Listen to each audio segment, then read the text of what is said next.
Nah, apakah Abraham versi Alkitab dengan Ibrahim versi Al-Quran adalah oknum yang sama? Itu pertanyaannya. Jika sama, mengapa berbeda dan bertentangan kisah dan faktanya? Dimulai dari makam atau kuburan dari Abraham di dalam Alkitab. Terdapat dalam Kejadian 25 ayat 7 sampai dengan 11. Abraham mencapai umur 175 tahun. Lalu ia meninggal. Ia mati pada waktu telah putih rambutnya, tua dan suntuk umur. Maka ia dikumpulkan kepada kaum leluhurnya. Dan anak-anaknya Ishak dan Ismail menguburkan dia dalam gua Makpela di padang Efron bin Zohar, orang Het itu, padang yang letaknya di sebelah timur Memre, yang telah dibeli Abraham dari Bani Het. Di sanalah terkubur Abraham dan Sarah istrinya. Setelah Abraham mati, Allah memberkati Ishak anaknya itu, dan Ishak diam dekat sumur Lahai. Jadi di sini tertulis Abraham mati, dikuburkan di mana? Di gua Makpela. Ya. Yang menguburkan siapa? Anaknya, Ishak dan berarti Ismail juga anaknya ya. Itu dalam Alkitab. Kita lihat Ibrahim di dalam Al-Quran, kita akan cari tahu apakah ada kisah kematiannya ataupun makamnya. Di dalam Al-Baqarah ayat 125.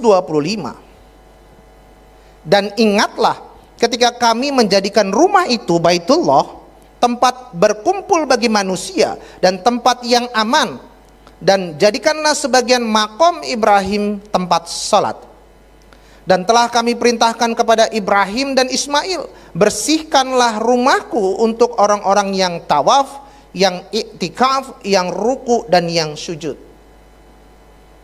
Jika kita lihat di dalam Quran surat Al-Imran ayat 97, di situ tertulis padanya terdapat tanda-tanda yang nyata, di antaranya makom Ibrahim. Saudaraku terkasih, makom Ibrahim, apakah ini kuburannya atau makamnya, begitu ya? Tapi kebanyakan orang mengatakan sebagian orang mengatakan bahwa makom tersebut adalah pijakan kaki Ibrahim. Pertanyaannya begini, kapan Ibrahim datang ke Mekah? Dan di mana kuburan Ibrahim sekarang? Saya nggak mau jawab. Yang jawab saudara-saudara sekalian. Silahkan di searching. Saya yang ngasih materi, saya yang kasih pertanyaan, saudara yang menjawab. Jadi kalau misalkan itu makam, maka apakah itu kuburannya? Bukan, itu bukan makam, pijakan. Oke, kalau itu benar pijakan, kapan Ibrahim datang ke Mekah? Udah itu aja. Saya nggak mau jawab. Antara Mekah ke Yerusalem itu kalau diukur jauhnya kurang lebih 1236,19 kilometer. Ini sejarahnya ya, atau jaraknya gitu ya. Ini sejarah Abraham, benarkah pernah ke Mekah gitu ya. Jarak sejauh ini ya, bisa nggak ditempuh? Ini posisi Yerusalem. Nah ini posisi Mekah. Kira-kira ditempuh bisa nggak ya pada waktu itu? Mungkin naik ontak gitu, kayaknya susah. Naik pesawat belum ada. Naik motor juga belum ada. Naik mobil apalagi belum ada. Jadi kapan?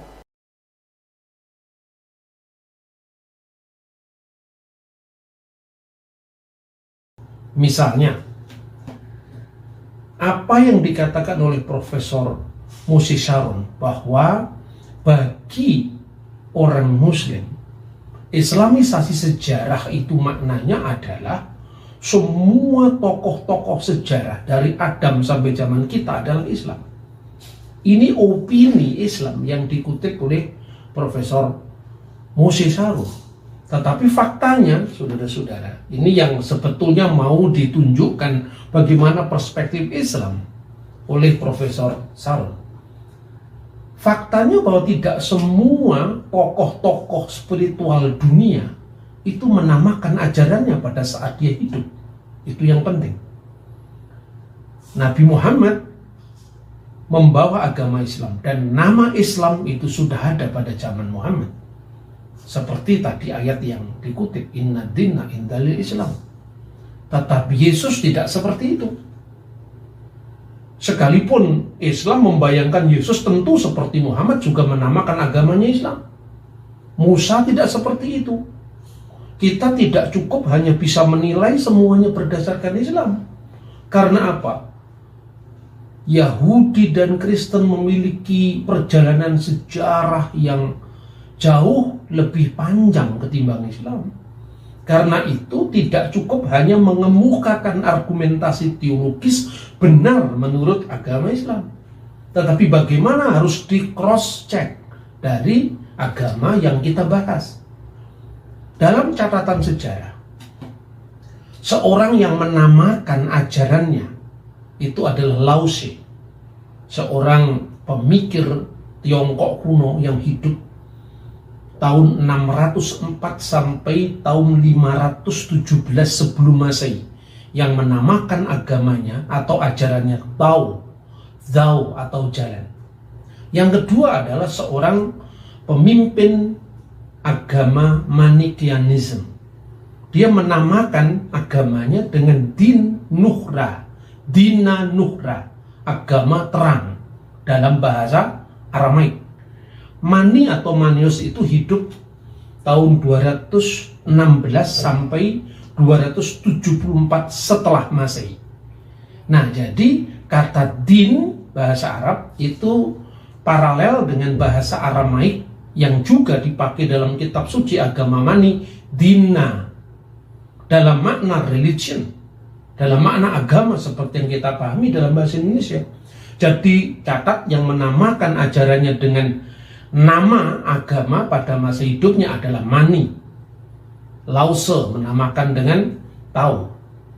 Sekalipun kata din dalam bahasa Arab itu paralel dengan bahasa Ibrani din, tetapi maknanya berbeda.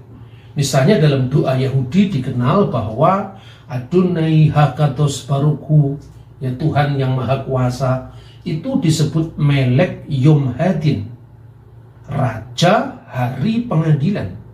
Kata ini paralel dengan bahasa Arab dalam doa Al-Fatihah, yaitu Maliki Yaumidin, tetapi maknanya din di sini pengadilan, bukan agama. Nah, ini contoh rumitnya pembahasan ilmu agama-agama dari sudut pandang sejarah.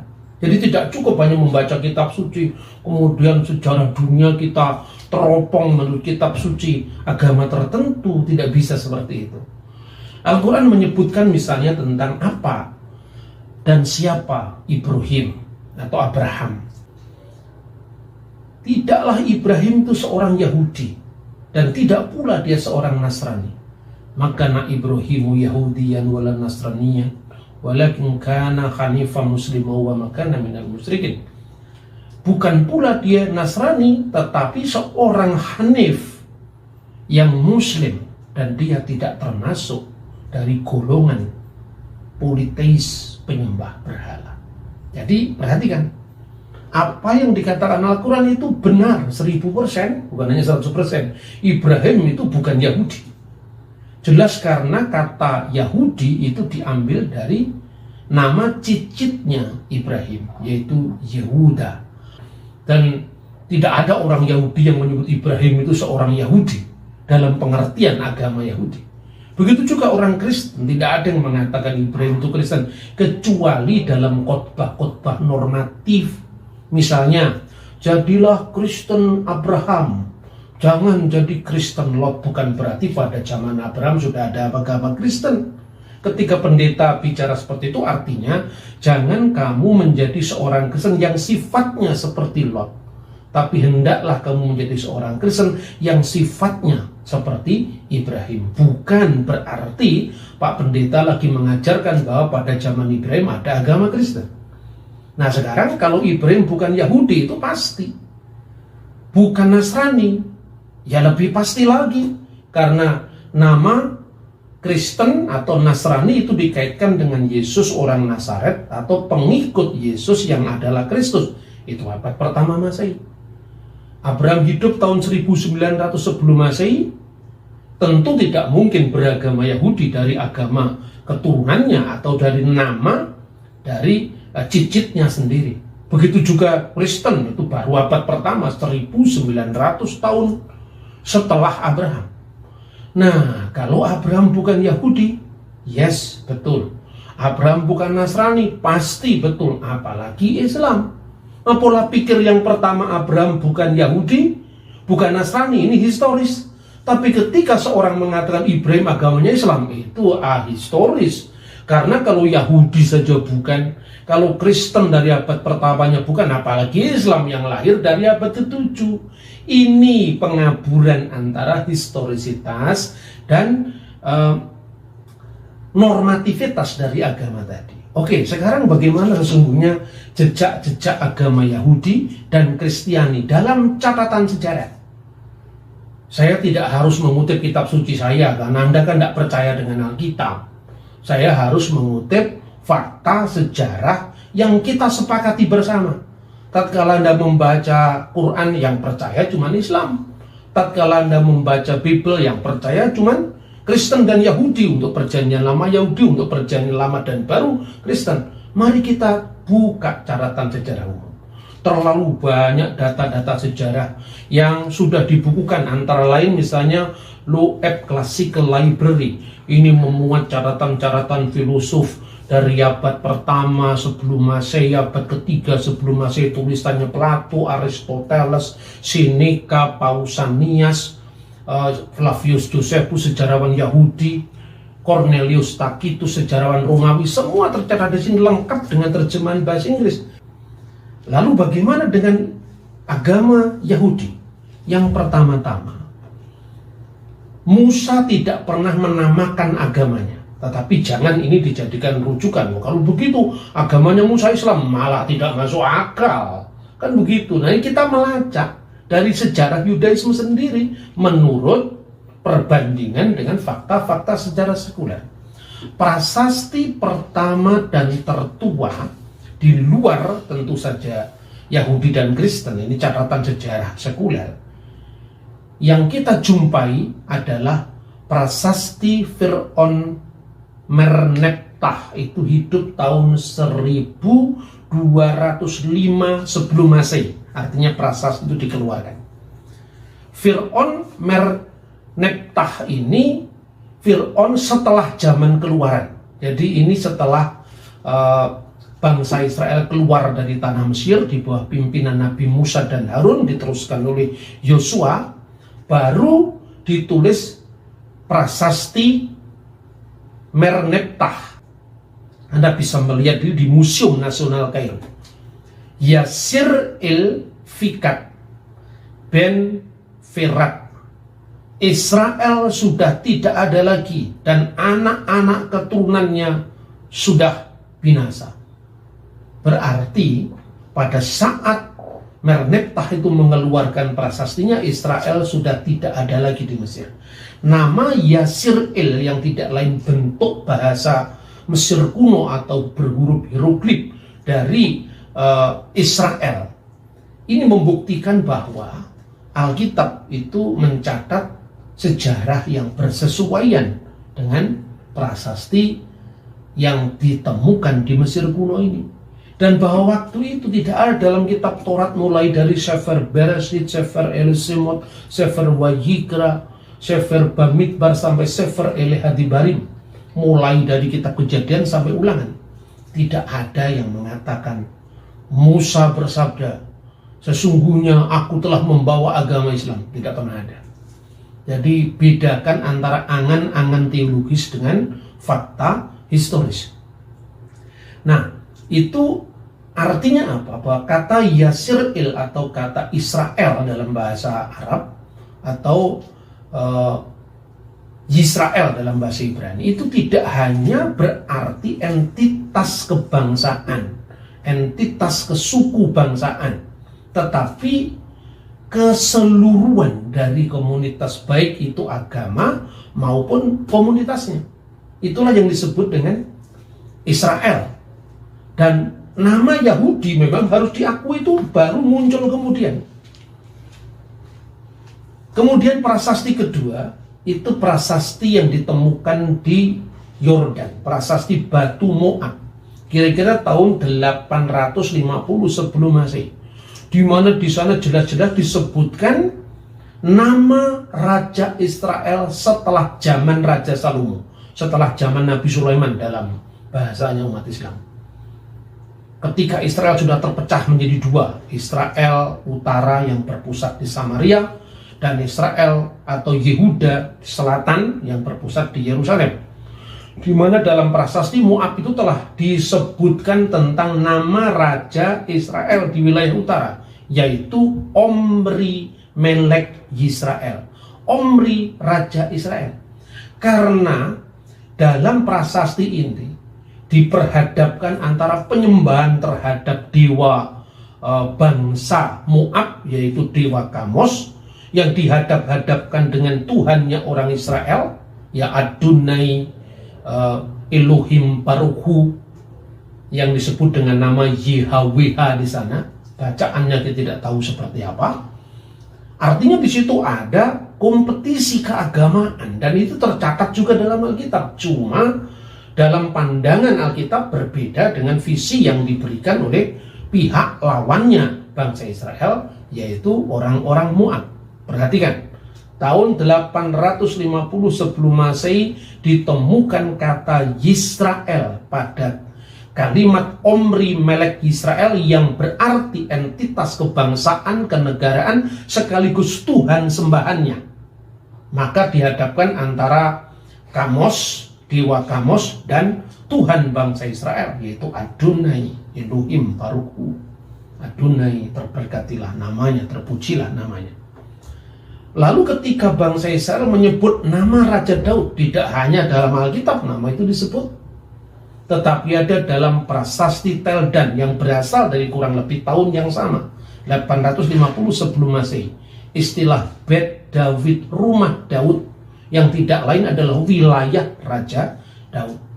Nah, baru pada masa Makabe, kira-kira pada abad kedua sebelum Masehi, ditemukan catatan pertama bahwa orang-orang Israel mulai menyebut agama mereka, katakanlah kalau itu disebut religion, tapi paling tidak menyebut perilaku hidup, gaya hidup mereka ketika berhadapan dengan kaum Helenis, kaum Yunani. Mereka menegaskan diri sebagai seorang Yahudi.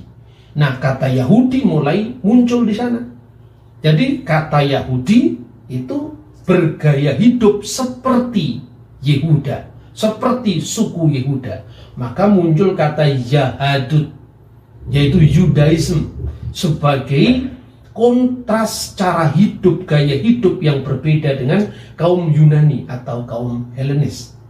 Jadi jelas memang agama Yahudi tidak pernah mengklaim bahwa agamanya dinamakan seperti itu dari zamannya Musa, apalagi dari zamannya Ibrahim. Itu tidak betul.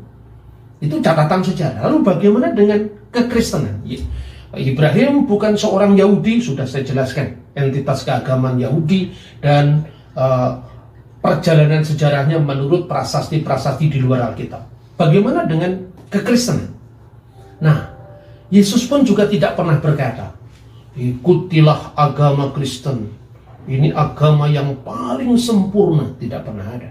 Terminologi seperti itu hanya muncul pada agama Manikianisme yang menyebut agamanya Dina Nuhra, agama terang, dan Islam. Tapi tidak pernah muncul pada sosok historis Musa, sosok historis Daud, sosok historis Yesus, tidak pernah muncul. Nah, karena itu jelas saudara-saudara, saya pernah membaca tafsir Al-Qurtubi. tafsir ini berbicara tentang komunitas Kristen awal, khususnya yang dikaitkan dengan Paulus. Nah, Qurtubi ini menuduh bahwa Pauluslah yang memalsukan ajaran Kristen. Itu baru abad pertengahan kan munculnya. Tetapi karena dalam tafsir-tafsir sebelumnya, Paulus itu sudah terlanjur dijadikan salah satu dari kelompok murid Yesus yang diutus ke Roma, maka Al-Qurtubi menulis ada dua Paulus. Paulus yang pertama, Paulus pengajar tauhid yang diutus Nabi Isa, dan Paulus kedua adalah Paulus pemalsu ajaran Yesus. Agama tauhid yang diajarkan oleh Nabi Isa katanya itu bertahan sampai 81 tahun setelah kenaikan Nabi Isa ke langit. Nah, sekarang tinggal dihitung saja kan. Catatan sejarah menurut Talmud Yahudi, menurut Flavius Josephus, menurut Tacitus, banyak ahli-ahli sejarah abad pertama mengatakan bahwa Yesus Kristus itu disalibkan pada masa pemerintahan Kaisar Tiberius di bawah wali negeri yang namanya Pontius Pilatus. Clear jadi sekarang. Jadi kalau di dalam Alkitab memang tercatat bahwa pengikut Yesus untuk pertama kali misalnya disebut Kristen, bahasa aslinya Kristianos dalam Kisah Rasul 11 ayat 26, yaitu memang fakta sejarah. Begitu juga ketika Kisah Para Rasul misalnya Masal 24 ayat 5 yang menyebut bahwa Paulus adalah seorang tokoh dari sekte orang Nasrani. Perhatikan, Tiston Nasarayon Airesios. Airesios itu artinya heresi. Jadi tuduhan orang di luar kekristenan bahwa Paulus adalah pemimpin heresi Nasrani. Jadi kata ini muncul memang setelah zamannya Yesus. Tetapi memang Yesus tidak pernah membawa ajaran agama, apalagi agama yang namanya Islam. Ini sungguh pola-pola pikir yang ahistori, tidak bisa dicocokkan dengan sumber sejarah manapun juga. Nah, sekarang bagaimana? Paralel dari catatan Alkitab bahwa Paulus disebut sebagai pemimpin sekte Nasrani. Kira-kira pada tahun 90 Masehi, orang-orang Yahudi yang mereaksi penolakan mereka terhadap kekristenan, mereka melakukan sidang atau muktamar atau konsili di kota Yamnia, letaknya dekat Tel Aviv, tahun 90 Masehi. Lalu mereka menambahkan di dalam doa mereka yang dikenal dengan Simoneh Esreh 18 Benedictus, 18 berkat. Di dalam 18 berkat itu ditambahkan atau disisipkan yang disebut birkat haminim, birkat bagi orang-orang sesat. Lalu muncul kata nosrim di sana. Ini tahun 90 Masehi. VH nosrim, VH minim, kerega, yefedu, yimehu misefer hakayim, vim sadikim al-yiktab. Hendaklah orang-orang nosrim, vihaminim, orang-orang sesat yang lain, kirega yafidu, jimehu misefer hakayim, segera binasa dan namanya terhapus dari sefer hakayim, kitab kehidupan, dalam catatan kitab kehidupan, bersama dengan orang-orang yang benar. Vim sedikim al-yiktabu, dalam catatan orang-orang yang benar. Itu tahun 90 Masehi. Jadi artinya kalau 33 waktu Yesus disalibkan dan kemudian naik ke surga, katakanlah kalau Islam tidak percaya ke penyaliban, meskipun itu fakta sejarah semua clear, tidak baca Alkitab pun Yesus disalib, katakanlah kenaikan ke surga tahun 33 ditambah 81 seperti dugaan Al-Qurtubi tadi, berarti ketemu angka tahun 114 Masehi. Baru saat itu ada namanya agama Nasrani. Lah ini tahun 90, fakta sejarah mencatat bahwa muktamar Yahudi di kota Yabne sudah menyebut orang Kristen dalam kutukan mereka yang mereka sebut sebagai orang-orang Nosrim atau Nesarim atau pengikut Yesus dari Nazaret. Nah, satu angka lagi perlu Anda catat. Sebelum tahun 114, 33 plus 81 tadi, Cornelius Tacitus, tahun 95, ini sebelum tahun 114, nama Kristen sudah muncul di sana. Christianus appellabat autor nominis eius Christus Tibero imperitate per precurator Pontium Pilatum supplicio adfectus erat. Kristen yang asalnya dari nama orang yang disebut Kristus telah disalibkan pada masa Kaisar Tiberius di bawah prokurator kita Pontius Pilatus. Jadi jelas, sebelum tahun 114 menurut hitungan 81 tahun pengikut Nabi Isa dulu masih disebut orang Muslim. Baru setelah itu ada kata Kristen. Ini tidak cocok dengan sejarah. Tutuplah Alkitab, tidak usah dibaca Alkitab. Fakta sejarah mencatat Tacitus, seorang sejarawan Romawi, ahli hukum Romawi, begitu juga dokumen Yahudi yang disebut dalam Simoneh Esreh yang menambahkan Birkat Haminim sudah menyebut kata Nosrim sesuai dengan apa yang tercatat di dalam Kisah Rasul 24 ayat 5, dan sudah menyebut kata Christianus, Christiani, bentuk Latin dari Christianos, Christianus bahasa Latin, Christianos bahasa Yunani. Dalam catatan Tacitus telah disebut di dalam Kisah Rasul 11 ayat 26. Mari kita berpikir secara historis. Karena apa? Fanatisme itu muncul karena orang tidak mengenal pihak lain yang berbeda. Mari kita mengenal agama secara historis. Karena apa? Ya seperti sering saya sampaikan, sejarah yang penuh bukti adalah mitra bagi iman yang penuh bakti.